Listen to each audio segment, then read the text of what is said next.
Bonjour, nous nous retrouvons pour l'oracle de la nouvelle lune, du 22 avril en Polynésie à 16h26 et en France le 23 avril à 4h26. Alors comme d'habitude, c'est un tirage général qui s'adresse à chacun d'entre vous et je vous invite à l'adapter à toute situation et au projet que vous avez en cours.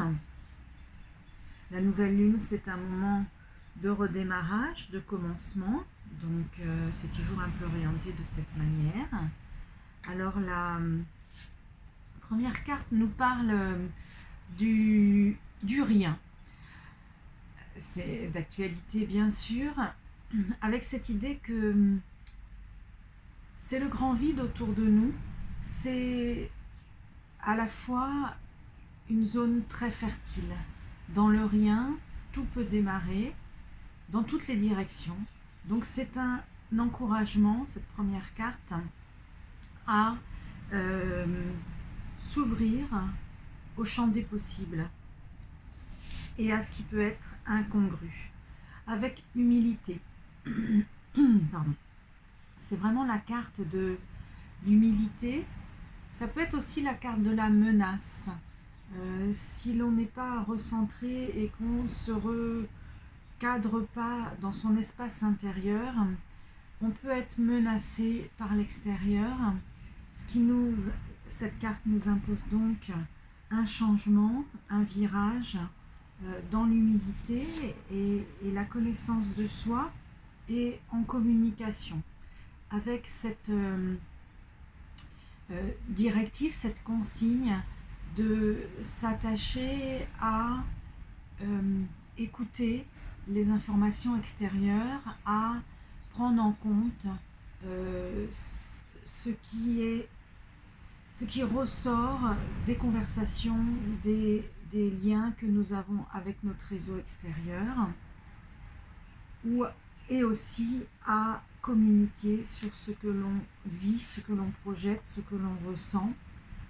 Encore une fois, une carte assez identique qui nous dit identique à la première, qui nous dit de poser tout à plat, de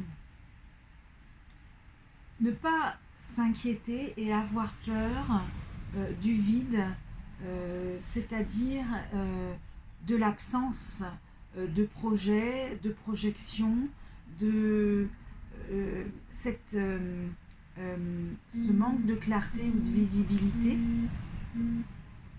mais au contraire de porter attention à ce qui peut émerger de cette zone, un peu de cette zone franche, de ce grand démarrage. Encore une fois, l'humilité. C'est étrange, les cartes se ressemblent par binôme.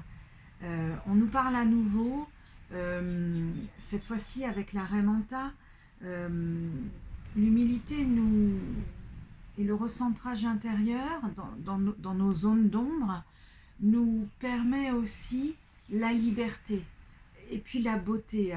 La Reine Manta, quand elle nage, c'est majestueux, c'est magique sous l'eau. Et la carte qui venait après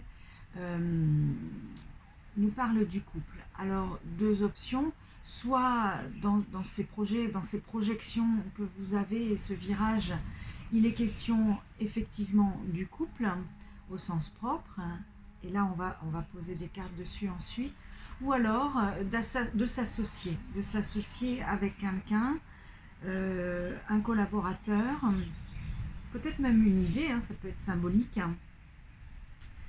Oui, et de laisser partir ce qui n'a plus lieu. C'est la carte de l'envol des âmes. Dans la culture polynésienne, c'est en référence à la mort étant le changement, le virage, ce qui est nouveau, le renouveau. Mais pour ça, encore faut-il accepter de laisser partir ce qui n'a plus lieu.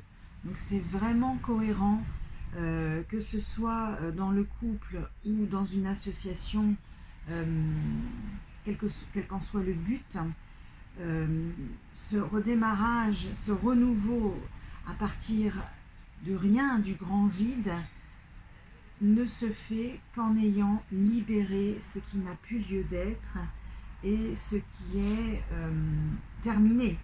Parce que oui, la fortune est là. La fortune au sens large du terme, c'est-à-dire l'aboutissement, la joie de réussir, d'accéder à ce qu'on a désiré, donc d'atteindre ses objectifs.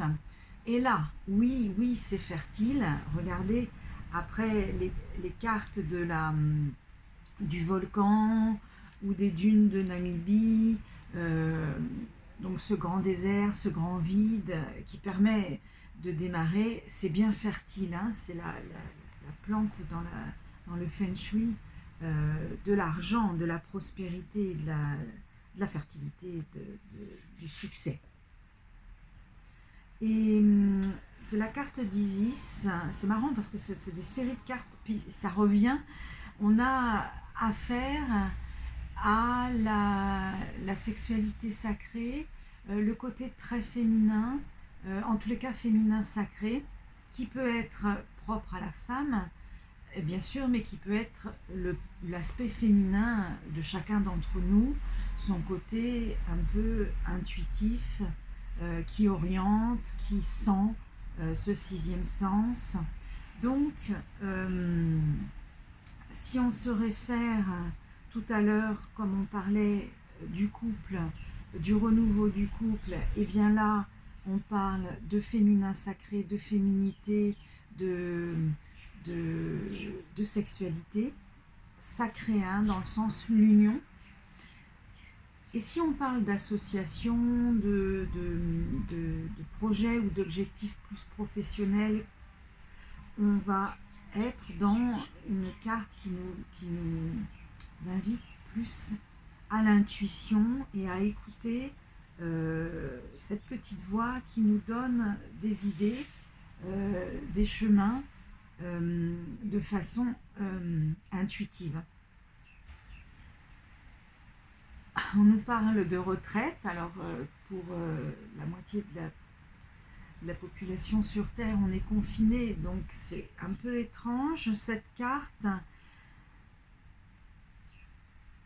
Ok, donc c'est une carte qui nous parle là de la retraite intérieure, hein, donc on parlait d'intuition, on parlait de ressenti, on nous dit de vraiment aller chercher à l'intérieur ce qui est, c'est pas ce qu'on pense qui est bon, c'est vraiment d'aller encore plus loin et plus profondément dans ce qui est enfoui et qui n'a pas encore, et qui était en dormance et qui n'a pas encore vu le jour, été porté à la lumière pour pouvoir s'exprimer. C'est vraiment le sens de ce virage. Et on nous parle dans cette carte de filiation maternelle, de tout ce qui est sacré dans l'aspect féminin. Beaucoup de répétitions, ces cartes nous disent des choses plusieurs fois, donc si on ne les entend pas une fois, c'est la troisième carte où il est question de s'attacher encore, en tous les cas de porter une attention forte sur ce que auraient dit nos mères, ce que auraient fait en bonne mère de famille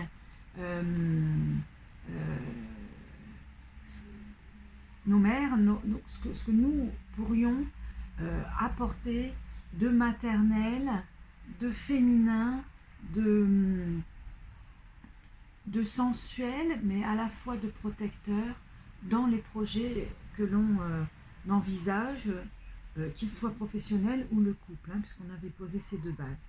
Je vais sortir une dernière carte pour